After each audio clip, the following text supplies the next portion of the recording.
Hello friends, इस video में हम बात करेंगे अपकमिंग एसएमई आईपीओ की, जिसका नाम है यूफोरिया इन्फोटेक इंडिया लिमिटेड। तो ये आईपीओ 19 जनवरी को ओपन हो रहा है और 23 जनवरी को क्लोज हो जाएगा। तो इस वीडियो में हम इस कंपनी का सारा रिव्यू करेंगे कि कंपनी किस सेक्टर की है, क्या काम करती है और इसकी डिमांड कैसी चल रही है, जिससे हमें लिस्टिंग गेंद का अंदाजा मिलेगा। तो बने रहिए वीडियो के लास्ट तक। सबसे पहले बात करें इसकी डिटेल की, तो इसका फेस वैल्यू रखा गया है 10 रुपीज़ पर शेयर और इसका प्राइस बैंड है 96 रुपये से 100 रुपये है। और इसकी लॉट साइज रखी गई है 1200 शेयर की और ये कंपनी टोटल इशू लेकर आ रही है 9.6 करोड़ का, जो कि सारा का सारा फ्रेश इशू है। और इस आईपीओ की लिस्टिंग होगी बीएसई एसएमई पर।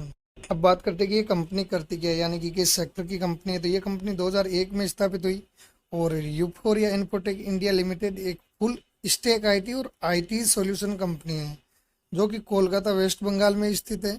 और ये company ERP, e commerce, IoTs, cloud आधारित इल और डेटा प्रबंधन के लिए आईटी और आईटीआईएस समाधान प्रदान करती है। और कंपनी को 5 श्रेणी में बांटा गया, जैसे customised software, e commerce, IoTs, artificial intelligence और मशीन लर्निंग कंपनी है।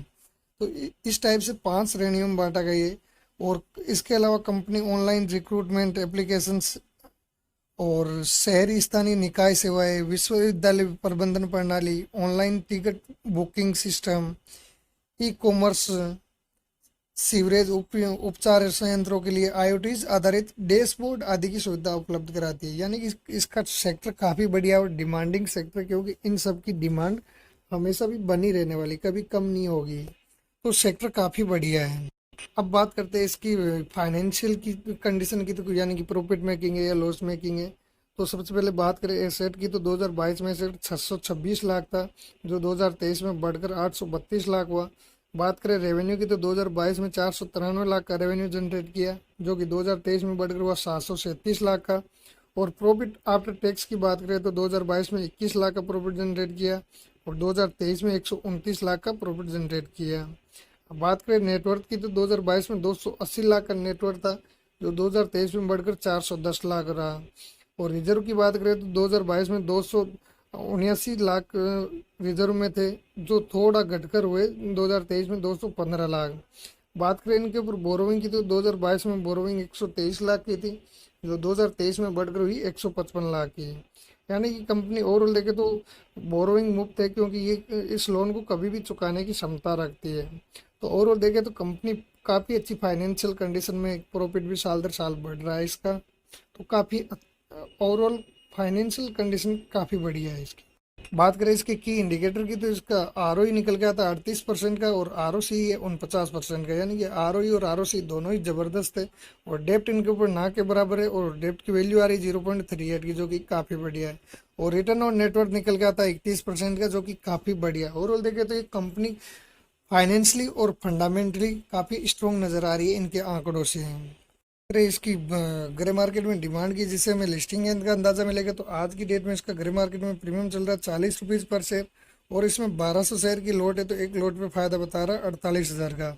और परसेंटेज वाइज देखे तो 40% की करीबन रिटर्न मिलने की उम्मीद है, जो कि एक ठीक ठाक रिटर्न है एक एसएमई आईपीओ के लिए, क्योंकि एसएमई आईपीओ बहुत ज़्यादा रिस्की होते हैं। इनमें सेफली अप्लाई करने के लिए मिनिमम 50% की करीबन जीएमपी रहती है। तो हम इनमें सेफली अप्लाई कर सकते हैं, क्योंकि एसएमई आईपीओ बहुत ज़्यादा रिस्की होते हैं। अब बात करें इसके आईपीओ के रिजर्वेशन की, तो ये क्यूआईबी के लिए 3% रिजर्व रखा गया है और रिटेल पोर्शन इसका 67% का है और एनआईआई एचएनआई के लिए 29% रिजर्व रखा गया है। अब बात करें इसकी लॉट साइज की, तो रिटेल कैटेगरी में मिनिमम एक लॉट के लिए अप्लाई कर सकते हैं, जिसके लिए 1200 शेयर के लिए अप्लाई करना होगा और इसके लिए 1,20,000 रुपये हमें इन्वेस्ट करना पड़ेगा। अब बात करें इसके अलॉटमेंट की, तो इसका अलॉटमेंट आएगा 24 जनवरी को, रिफंड होगा 25 जनवरी को और इस आईपीओ की लिस्टिंग होगी 29 जनवरी को। अब फ्रेंड, हमने इस कंपनी का सारा रिव्यू कर लिया है, कंपनी किस सेक्टर की है, क्या काम करती है, फाइनेंशियली और फंडामेंटली कैसी कंडीशन है। तो अब हमें फाइनली डिसीजन लेना है कि इस आईपीओ में अप्लाई करना है या अवॉइड करना है। तो अभी के हिसाब से इसकी ग्रे मार्केट में डिमांड 40% के करीबन चल रही है, जो कि एक एसएमई आईपीओ के लिए थोड़ा कम माना जाता है सेफली अप्लाई करने से। अगर इसकी डिमांड आने वाले 2-3 दिन में बढ़ती है लगभग 50% या उससे ऊपर होती है तो हम इस आईपीओ में से अप्लाई कर सकते हैं अप्लाई। और अदरवाइज इसे अवॉइड करना चाहिए क्योंकि एसएमई आईपीओ बहुत ज़्यादा रिस्की होते हैं। और फ्रेंड, आईपीओ में अप्लाई करने से पहले अपनी खुद की रिसर्च करने के बाद ही आईपीओ में अप्लाई करना चाहिए। और फ्रेंड, आईपीओ के अलॉटमेंट के चांस बढ़ाने के लिए आप फैमिली मेंबर के डीमेट अकाउंट खोल सकते हो, जिससे अलग अलग डीमेट अकाउंट से अप्लाई करने से अलॉटमेंट के चांस बढ़ जाएंगे, जिसका लिंक मैंने डिस्क्रिप्शन में दे रखा है।